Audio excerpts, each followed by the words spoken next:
Ladies and gentlemen, at this time we ask you to please take your seats and silence your mobile devices.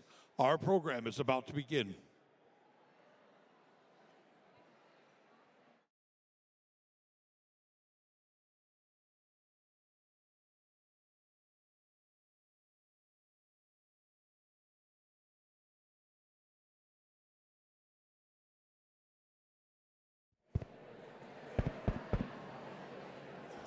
Good afternoon. Would you please go to your seats, and we're going to start our program shortly. Thank you. I was going to put it back for Denisha.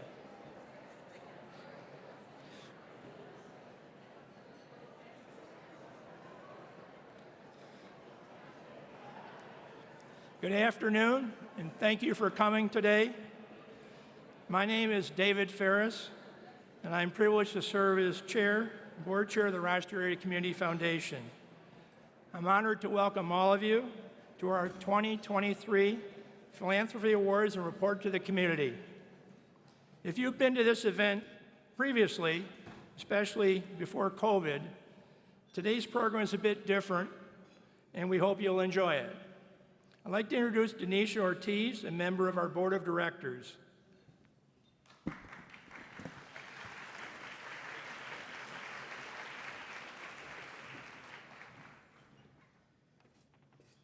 Hello and good evening. Ooh, that sounds loud.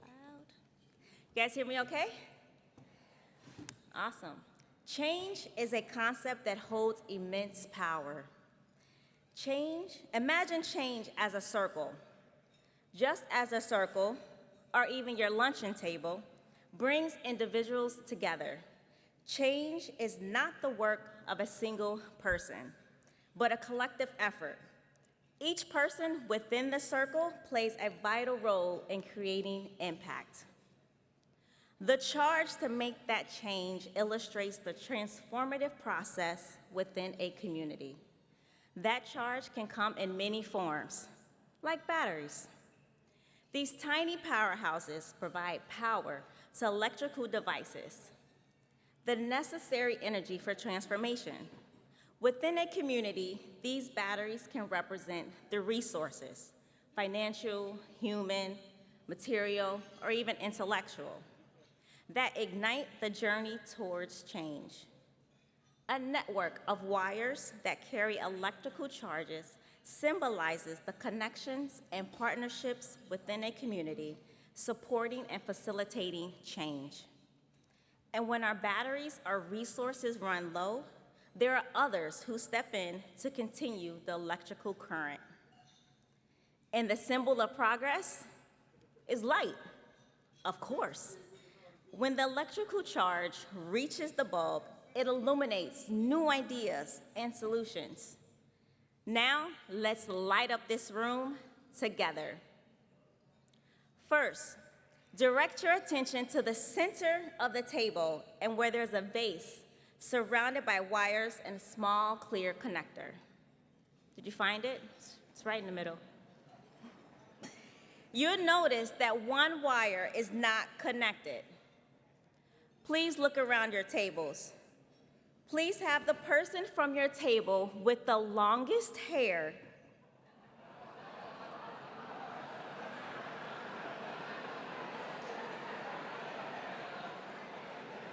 You got that person? You can raise your hand so everybody knows. Person with the longest hair, okay? You're gonna insert that wire into the clear connector. Then push down on the orange tab until it clicks.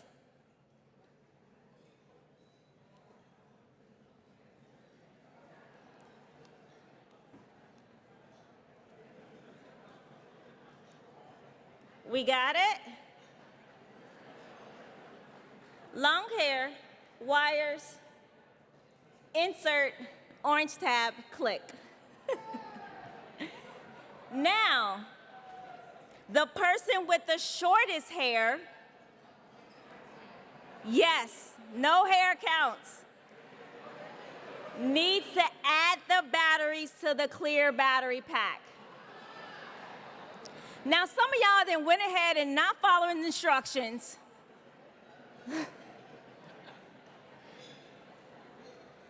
Now slide the lid closed and flip the switch.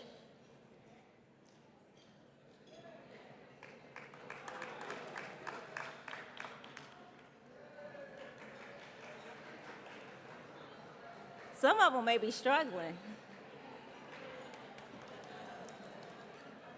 Some of them may work, some of them may not work. But this exercise reveals the collaboration. Y'all just having too much fun with this exercise. All right, we got it? This exercise reveals the collaboration required for change to occur successfully and within a community. Together, these elements represent the power of the community foundation and the transformation that is possible.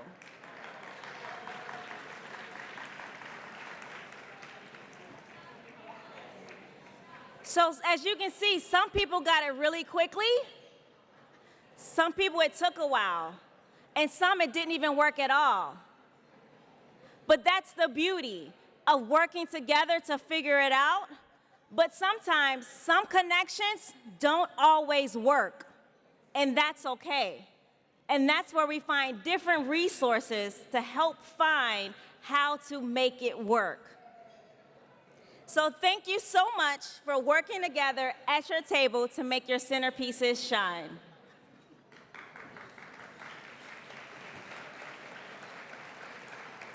So please start eating your salad while the program continues. The servers will be pouring coffee, but if you prefer something cold, there are self-serve soda stations, pop stations, at each side of the room.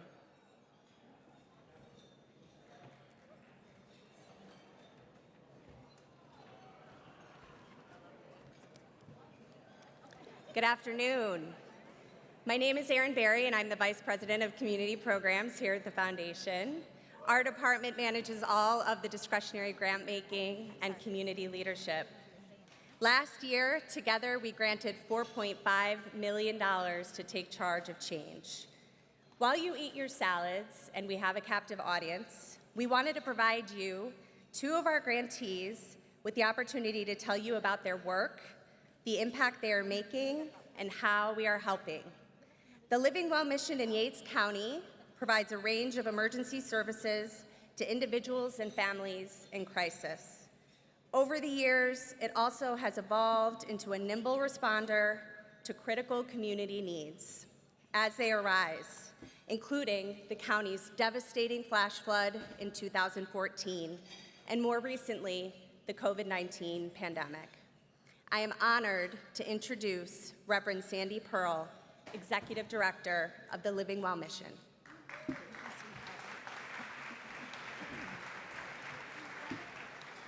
Hello, everyone.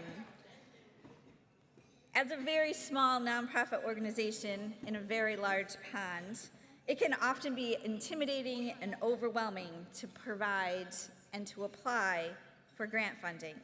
The Living Well mission, which is based out of the Penn Yan United Methodist Church, will be celebrating our 10-year anniversary in October, just a couple weeks away.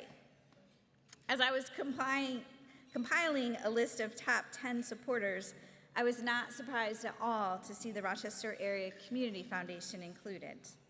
The foundation and its Yates Community Endowment certainly took a risk when it funded a startup nonprofit with many volunteers and one very part-time executive director in rural upstate New York. Our relationship with Sarah, our main contact for grants, is amazing, and that has allowed me to be creative and resourceful in meeting the unique needs of the Yates County community. As the Living Well mission continues to grow and to provide food access and after-school programming and build relationships with the people in Yates County, it is an honor and a relief to be able to say that the Community Foundation and the Yates Community Endowment are an integral part of our community. Thank you so much for being here today.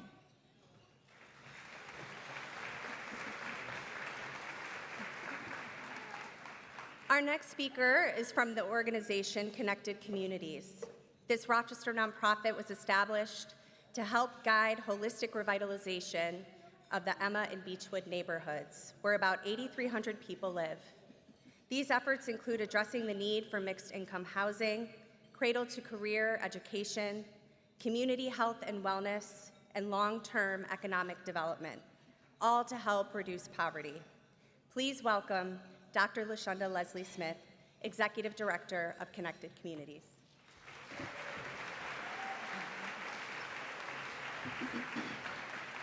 Good afternoon, and thank you to the Rochester Area Community Foundation for allowing me to share a few words about this extraordinary partnership we have had with them since our inception as an organization. Very few funders have acknowledged or recognized the shifts that are needed in philanthropy to allow organizations like mine to go from outputs to impact. The internal shifts in roles like program officer to program officer of equity, the collaboration of funders to fund research, synthesize, and produce reports on important topics such as the rental housing market, the relationships that are built with grantees that go beyond the writing of a grant, getting funded, submitting a report, and, doing it all again next year, same time, same place, has shifted to RACF staff involving grantees and bringing us to the table to have important discussions that are plaguing our issues, and not just finding solutions, but actually helping us to produce tangible change. For years, I've admired and watched from the sidelines the leadership of Jennifer Leonard, who led this vital community resource and grew it to where it is today. Having a woman at the helm of our local foundation said a lot about the values of the Rochester Area Community Foundation. I am sure her time here was not without challenge, but I am grateful that she stayed the course and served as an example for women leaders like myself.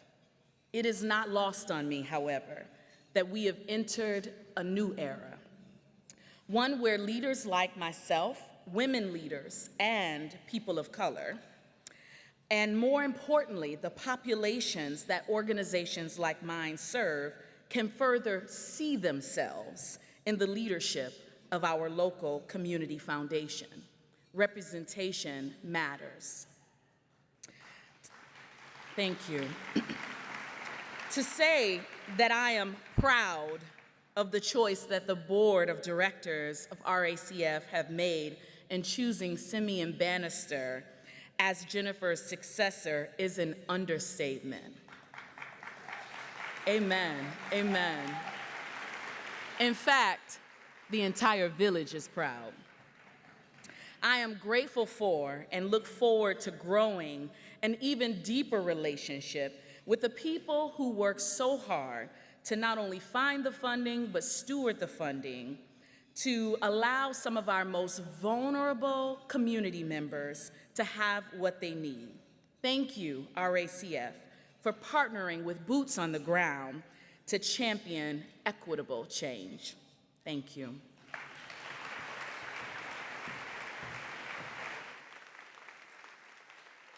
Thanks to Sandy and LaShonda for sharing their organizations' relationships with the Community Foundation. We appreciate all that our nonprofits do to serve our communities throughout the 8 counties in the Greater Rochester Finger Lakes region. Please turn your attention to the screen closest to you for a message from some of our Community Foundation staff members about how they take charge of change.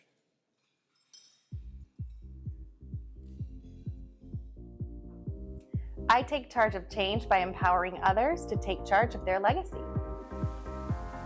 I take charge of change by helping our provider agencies create a safe space for our youth. I take charge of change by making it easy and joyful for our donors to give to the funds that matter most. I take charge of change by being active in my community. I take charge of change by supporting our nonprofits in our region.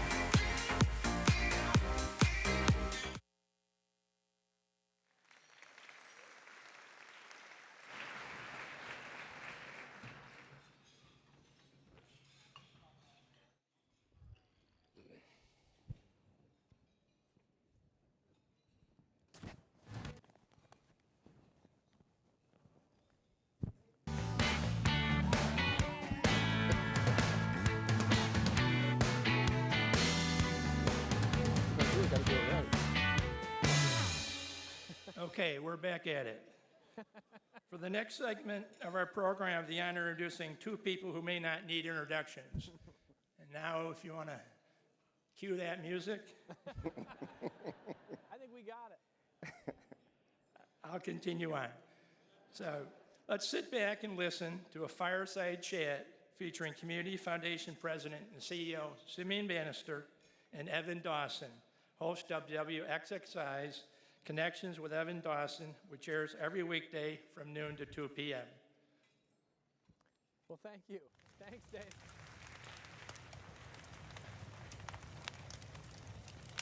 You got everything, don't you? You got the music. You got it all. We got you. You got me. No. I hope everybody can hear me. I have a hard time telling. Can you hear me in the back? Could be my fault. There we go. That's better. When my son was born, and ever since he's been born, at night I tell him when he's going to bed, be kind to everyone you meet, be generous, be thankful for everything you have. Now at age 11, he repeats it back to me, or he'll go, I know. But he's actually quite a good dude so far. And another thing I often tell him is, do what is right and let the consequences follow. And when my father was visiting from out of state recently, I said to my son, you know where I heard this? You know where that comes from? That comes from your papa, my dad. And my dad said, actually, sorry to correct you, that comes from Cicero. But the idea of doing what is right and letting the consequences follow is not always an easy one. And for a foundation that seeks to spread its mission in a lot of important directions, you've got a lot of choices you could make. And I can't tell you how many people I have met and talked to today who are thrilled that you are leading this organization and helping make those decisions, even when they are hard. Can you start by telling people some of your idea of where you want to take this? Well, number one, thank you so much, Evan, for being with us today. And thank all of you for coming out this afternoon. I'm just going to get this out of the way really quick. There's a big bandage on the side of my head. And the reason why the big bandage is on the side of my head is that I love these new city scooters. I take them all over the place, and I thought I could run back to my office and take one back here, but the wheel locked up. I went flying, and that is that. All right, so it really has been a pleasure. I think one of the things that makes this job Such a wonderful job as the people that I've had the opportunity and get the opportunity to work with. I had a wonderful predecessor. LaShonda referenced Jennifer Leonard, who really created the ultimate setup for a wonderful transition through her thoughtfulness and her deliberateness in its planning. I get a chance to work with an awesome board of directors. And if board members can just wave your hands really quick, just to let the folks know where you are.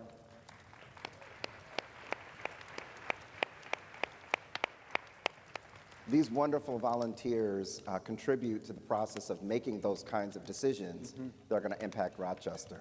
And then I get a chance to work with a great team. And so, will the team raise your hands and get a little acknowledgement? There are some very consequential issues that we are wrestling with as a community. I think everybody knows that.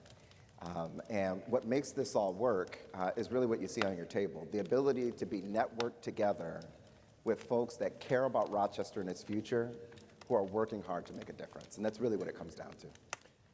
Now, your own son is 10 years old. When you were 10, if someone would have tried to explain to you the responsibility and the role that you would have here, you probably would be hard to get your head around it. What did you want to do when you were growing up? Okay, so if there's anybody, to be honest, if there's anybody here that knows me from those days, and there are a couple people in this room that do, people would say to me, Simeon, how you doing? And my response was always, excellent. And then they'd say, what do you want to be when you grow up? And I'd say, I'm going to be the first black president. And I was supposed to be the United States, but I guess it worked out for the community foundation.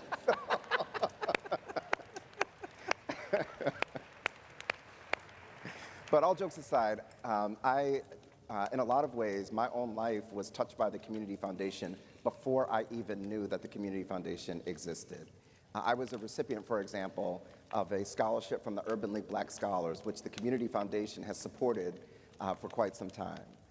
I was blessed to participate in lots of organizations that were funded by the Community Foundation. And so that's a story for a lot of people in Rochester. A lot of folks don't even know the reach and the connections. And that's in part because this organization, and something that I admire about it, is that we're not one that walks around beating the chest and shouting it from the rooftops. Our job is to support the folks that are trying to make those kinds of changes, and that's something we take very seriously. So being from here, but having spent time in a lot of different places and then coming back, what perspective does that give you for working in Rochester? Yeah, seen a few things, seen what's going on out in some other communities and in some other cities, and I think that we are at an inflection point in Rochester, and there's some evidence for that. Things that are evidence include a changing economy that is fundamentally shifted and one that we need to adapt for. It includes the nature of development that we see all across the community. All of a sudden, cranes are going up and buildings are being built. That signals to me that something is happening. I am blessed to be one of a number of new leaders that have come into organizations, bringing new blood, new ideas, and hopefully even leaving some baggage in the past. So we're really excited about what that portends for the future. But that is not an automatic.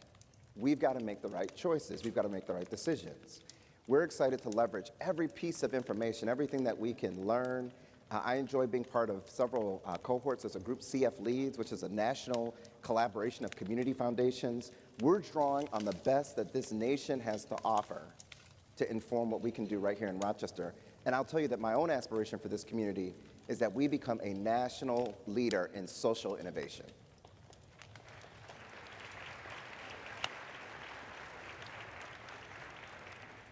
More than just about anybody I have met, you are able to be among just about any group of people. But for the moment, let's talk about this room. There's some very fortunate, strong community leaders here. There's a lot of wealth in this room. There's a lot of power.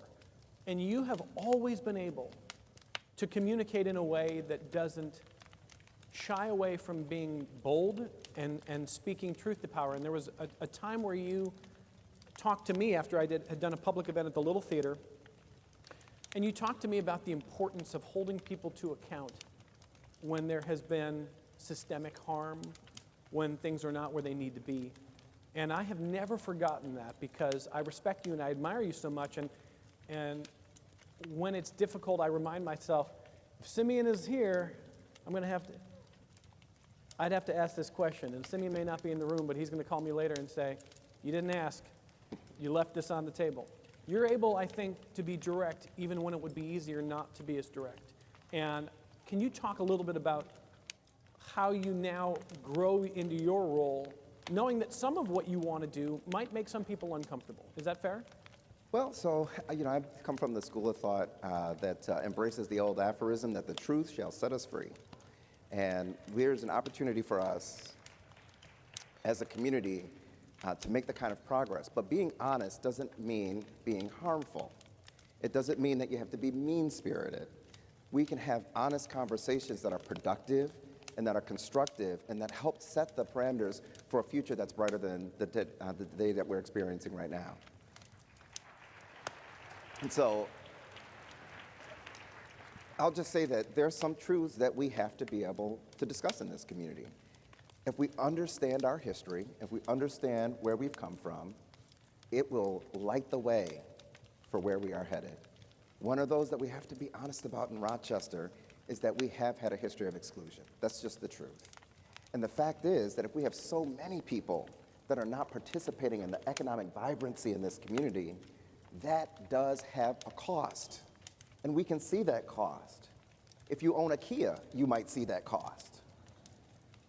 And so the opportunity is there for us to be honest about what's happened so that we create opportunities for everybody to participate more fully in the economy that's growing.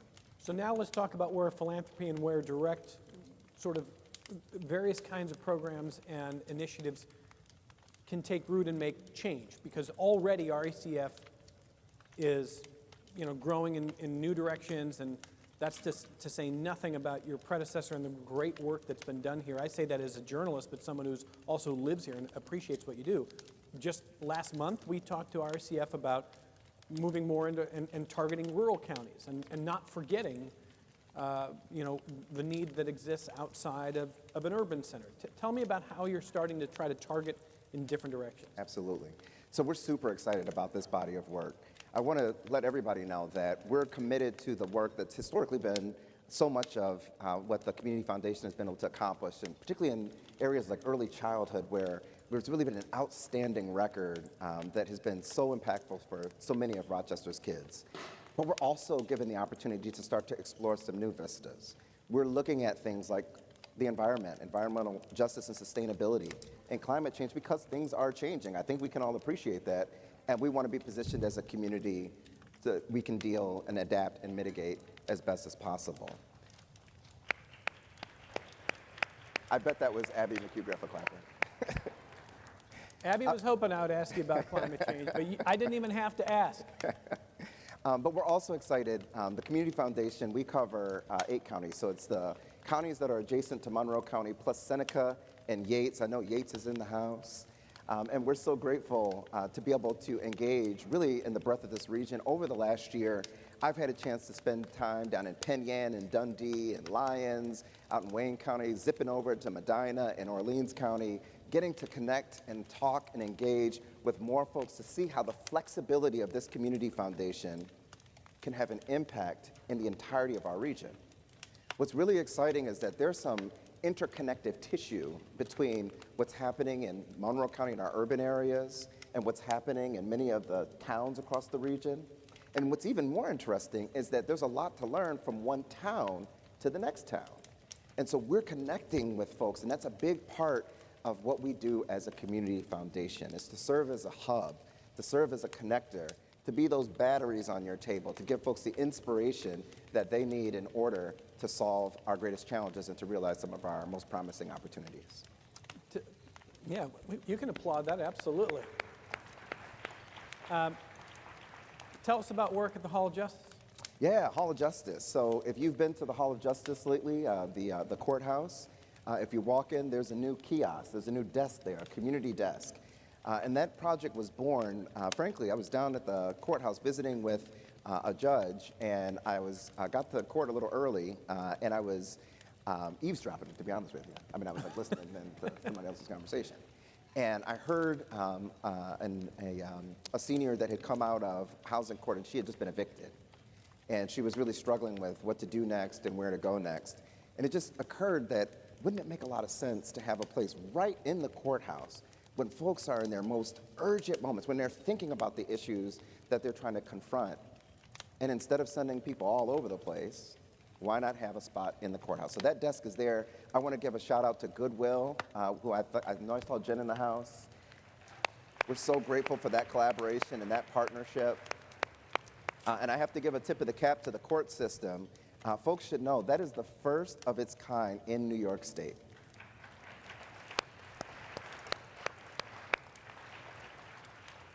I came to Rochester 20 years ago, and I worked in commercial television news, and I would go down to the Hall of Justice to cover, trials.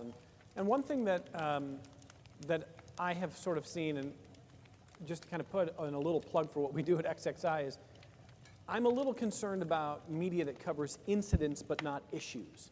If you don't cover issues and you only report the incidents of the day, you could leave the impression with people, especially people who live in the suburbs, rural areas, that, as a member of the New York State Assembly said in my program one day, you can't go down to the city of Rochester without an armored car. That's how we get there, I think. And so we are trying, I think, to go in different directions at XXI. I'm thinking of a time when I was reporting at the Hall of Justice, and I saw a 4-year-old boy holding the hand of his grandmother, and his father was on trial. And he had this long, vacant stare of despair. And I just remember thinking, what does the future hold for this child? And how will the world judge this child if this child does not comport to what the world wants this child to be? Because when you're 4, we can say, boy, that's awful. When you're 24, we lose interest in how you got there. And we say, you're a bad person. And the safest thing to do is just send you away.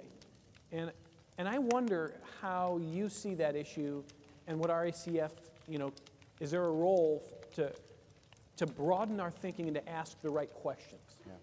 So I think one of the value adds that an organization like the Community Foundation brings to a community is that we are afforded the opportunity to take the long view. And by that, what I mean is that as an endowment-based organization, some of the pressures that confront many of our partners, we don't have an election to go win. We don't have a next quarter that we need to show profits and margins and so on and so forth. Allows us the chance to really take account of the bigger picture. We watched the spike in crime that happened in 2021, in particular in 22. And it was horrendous to watch. But it was also important, and I want to thank ACT Rochester, Meg's in the room, who help us to look at some of the data and allow us to leverage that information so that we are informing better decision making that isn't a flex reaction to what's happening in the moment. Up until 2019, we had been on the back end of a 30-year decrease in crime in Monroe County. And it's really a nationwide trend. A global pandemic showed up, and we see a spike. And guess what? Violent crime is starting to return back to the trend line that was evident pre-2020. That's an exciting thing. That's good news. Now, it may not feel like it because we don't hear about some of those trends. And one of the exciting things that we've been working on is collaborating with partners in media. We recently gathered together the heads of all of the stations and the print outlets in town so that we could have a discussion together about how the Community Foundation could provide the kind of support, because we recognize that media is a valuable partner and a key lever in terms of community change. What was super exciting in that conversation was to hear everybody come together and say, you know what, there may have been a history of competitiveness, there may have been a history. We learned in some of our research, this will knock your socks, hopefully it's knocked your socks off, it knocked my socks off. The Community Foundation is the 4th largest funder of media, of community foundations all across the country. Our community foundation right here. We have supported XXI, and we've supported the Democrat and Chronicle and others to try to ensure that we have diversity in newsrooms, to try to ensure that we tell the whole story, and to try to add that kind of context so that as we make decisions as a community, we can make the best possible decisions. And we're excited about doing more of it. From 10 to noon on WXXI, 1A with Jen White airs, and I was driving here today, and her show was covering philanthropy.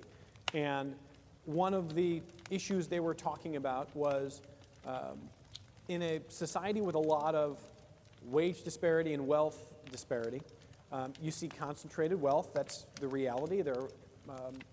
That's nothing new. So there is this idea that, well, for people who are fortunate enough to have some of that concentrated wealth, there's a responsibility to try to serve in certain ways and to try to support causes or organizations that can target problems.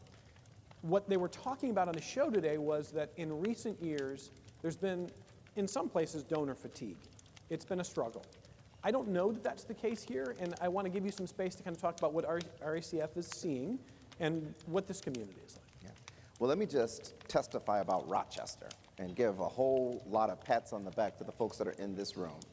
And the reason why I want to do that is that Rochester is about the 111th largest city in the country, and we are the 51st largest community foundation in the country. And that's a testament to the folks that are here that have supported the work. So that's already exciting. Is there fatigue? Well, you know, I think that one of the things that we certainly see is that when we're constantly barraged with some of the challenges and not a sense of what we can do about them, that can be tiring. And I think a big part of what we've tried to do at the Community Foundation is to offer some of the solutions that give people the excitement to continue to participate and to be engaged. The other thing is that the Community Foundation model is fundamentally built to address that challenge, because it isn't just about one individual that makes one gift that you have to, try to figure out the best possible use for. It's lots of people that have come together. And so if somebody gets tired, there are other people to step in and keep the momentum going. And that's what we've enjoyed as a community foundation over a lot of years. We're excited to continue to make giving joyful and easy. We want to reduce the costs of giving, the challenges of giving. What does that look like? The Community Foundation is a place where you can come and give one gift and get one statement, but then you can impact lots of organizations, many of whom are in the room today. That's an exciting value proposition that we try to offer to make it as easy as possible so that folks don't get fatigued. I saw Elizabeth McDade. I saw a number of people who I haven't seen in a while today before lunch.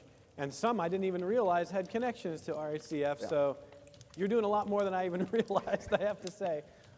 Going forward, I know we're talking about the hard challenges and trying to do so in the way that I think you help us be honest about and direct about. Let me flip it a little bit, though. What does excite you right now? Yeah. So, there's I feel a very deep sense of adventure, a very deep sense that we are on the precipice of doing even more in Rochester. In some sense, I suppose it's my job to say this, but I really do believe that our best days are ahead of us. They really are. And you can see the seeds that are ready to grow. We just need to nurture them together in collaboration and in partnership. There are clear signs that the best days are ahead of us, Evan. And I'm super excited that I get to work with a wonderful team. I get to work with wonderful folks that are helping to make it a reality. Now, what are some of the things that we're doing to bring that to fruition? Internally, we're updating systems. We're embracing new techniques. We're embracing innovation within the Community Foundation.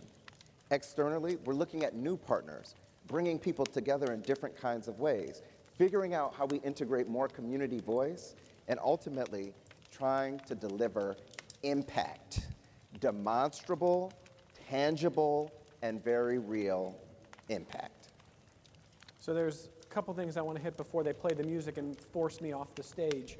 I was talking to one of your board members who was on Connections recently talking about RIT's change toward a plan toward 2025 with 50% plant-based in their food offerings. And these kind of systemic change can be really, really hard on about any system. Yep. So inertia is difficult. Status quo, it feels easier. And it's pretty easy to get together in a room and feel like you're saying the right things and you're among the right people. But the action is tough. And convincing people that systemic change that may affect them and make things a little bit more complicated for a little while, that can be hard to get people on board.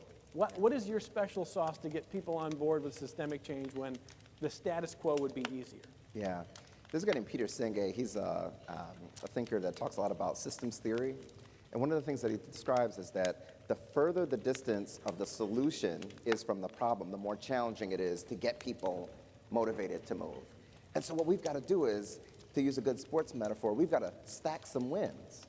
We've got to stack some wins. We've got to get some smaller incremental wins. We've got to break this thing down so that we can build momentum and build new habits, because ours is a community that enjoyed being at the highest heights.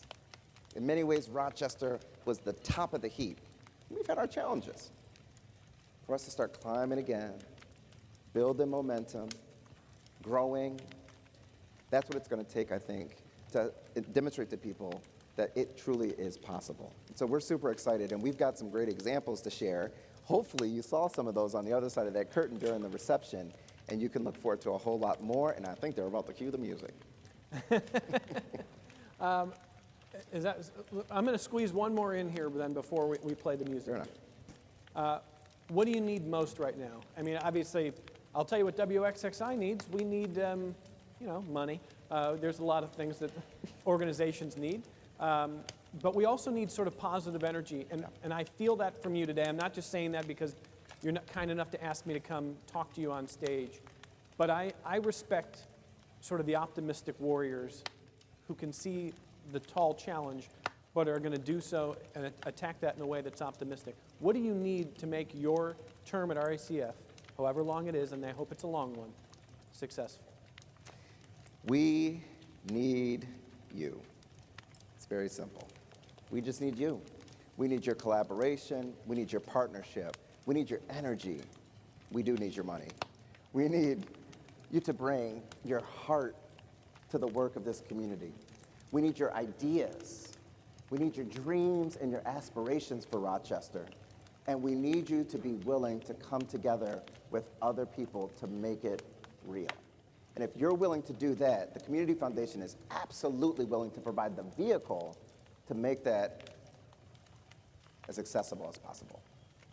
So we're excited to continue to work with everybody in this room. I suppose the other thing that you could do is connect us with other people that you're in your circles and that you know, because just like those wires on your table, our ability to connect with more people is really the success of bringing Rochester together. We have a journalistic mission at XXI, and it's always a great pleasure to talk to you. I know Simeon is someone I can ask just about any question, and I'm going to get an insightful answer. It's an honor to be invited here. Thanks for having me, and let's give it up for Simeon Bannister.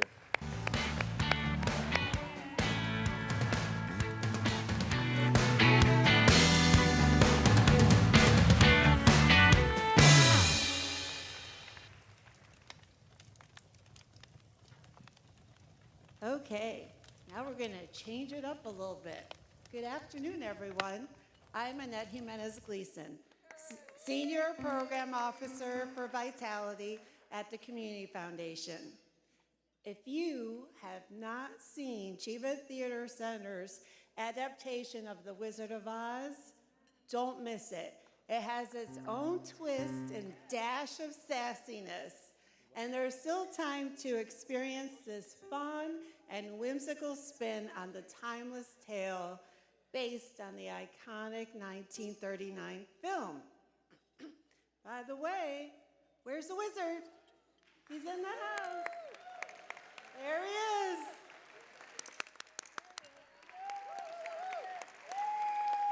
Thomas Warfield is a former Foundation board member and playing the wizard in the production.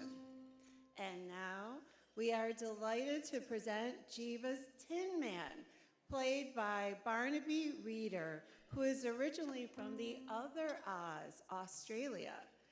He will sing If I Only Had a Heart and will be accompanied by music director David Thatcher Maglione. Join me in giving them a warm welcome.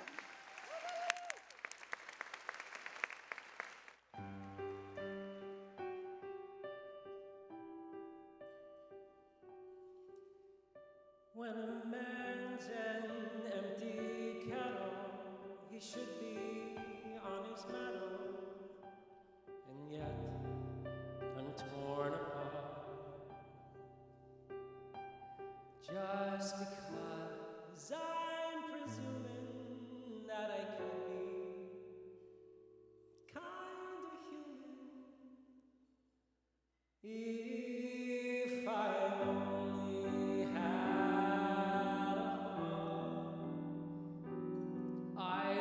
tender, I'd be gentle and awfully sentimental regarding love and all.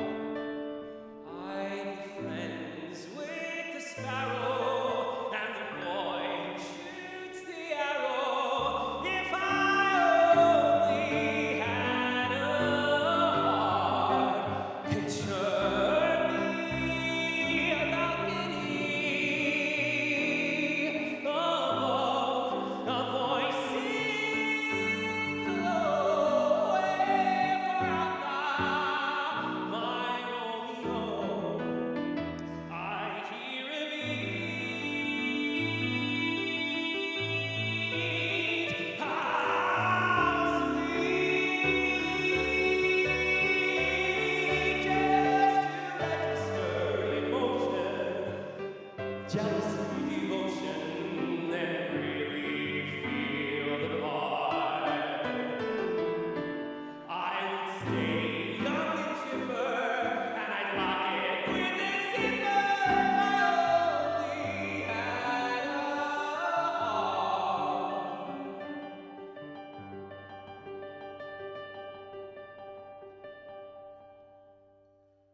Oh, I may be presuming that I can be kind human. I'd be friends with the sparrow and the boy who shoots the arrow. I could stay young and chipper, and I'd lock it with a zipper.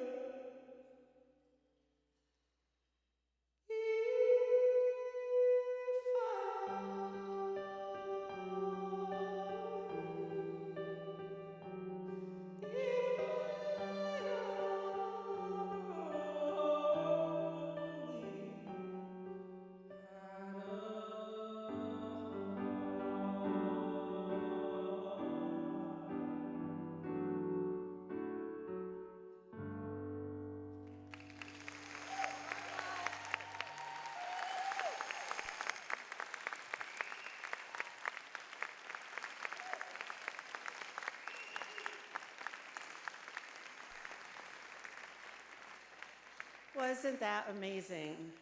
But hold on. We've had a last-minute guest blow in from Kansas. Please welcome Savvy Jackson, who plays Dorothy. We are delighted they're joining us to perform Somewhere Over the Rainbow.